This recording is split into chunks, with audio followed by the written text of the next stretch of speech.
The House of Hidden Mothers by Meera Syal. Read by Meera Syal.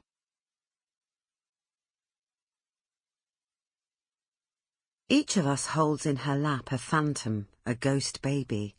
What confronts us now the excitement's over is our own failure. Mother, I think, wherever you may be, can you hear me? You wanted a women's culture. Well, now there is one. It isn't what you meant, but it exists. Be thankful for small mercies. The Handmaid's Tale by Margaret Atwood. Chapter 1. Religion is for those who believe in hell. Spirituality is for those who've already been there. Shyama had to squint slightly to read the laminated sticker on the side of the receptionist's computer. It must be the light, she consoled herself. She shifted slightly in the queue, catching a whiff of perfume from the woman in front of her, something woody and expensive, blended with a scent she recognized intimately, a musky aroma with a bitter undertone, the familiar smell of desperation.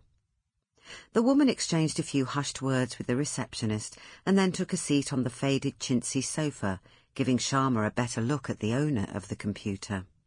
A new girl. She was young. Too young, Shyama felt, for a place like this, a discreet Harley Street address where women under the age of 35 ought to be banned. With a faint nod, Shyama handed over her appointment card and stole a longer look at her. Sun, sin and saturated fats had not yet pinched the skin around her eyes or spider-legged their way around her smiling mouth.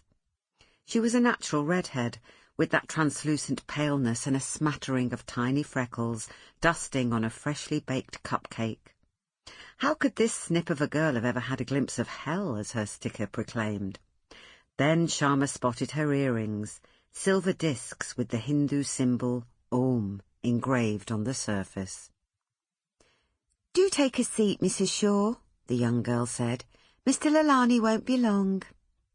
There was a moment's hesitation while Shyama considered commenting on those earrings, but that would spark a conversation about where Shyama came from, and yes, she was Hindu, but no, born here, and no, she hadn't been to half the ancient sites that Miss Cupcake had visited, and yes, isn't it humbling that the Indian poor have so little, yet they would give you their last piece of chapati, and despite living knee-deep in refuse, how on earth do they seem so happy? Then there would be some more chat about the charming guest house the receptionist had found in Goa, or the unbelievable guide who had practically saved her life in the teeming chanting crowds of Haridwar, or that moment when she had watched the monsoon clouds rolling in over Mumbai Bay, dark clots curdling the horizon, the air turning metallic and tart to the tongue. Shyama had done all those things many years ago, before motherhood and divorce and laughter lines, though, frankly, when she looked at herself in a magnifying mirror nowadays, she wondered if anything could really have been that funny. They could have swapped life-changing anecdotes, Shyama knowing she would always be able to trump the earrings simply by pointing to her skin. The real deal, see? Though she knew she wasn't. She hadn't been to India for years. The only branch of the family she had ever been close to were now not speaking to her, and it seemed highly unlikely that she would be going there in the foreseeable future, because every penny of her savings had gone on this clinic, the clinic where the redhead with the Om earrings was now staring at her. Shyama flashed her a warm smile, wanting to reassure her that she wasn't one of those bitter women who would give her a hard time simply because she had youth and insouciance on her side. No, sir, not she, and she sat down heavily on a squishy armchair, trying to steady her nerves. She started as a metallic ping announced that a text from Toby had just arrived. "You okay?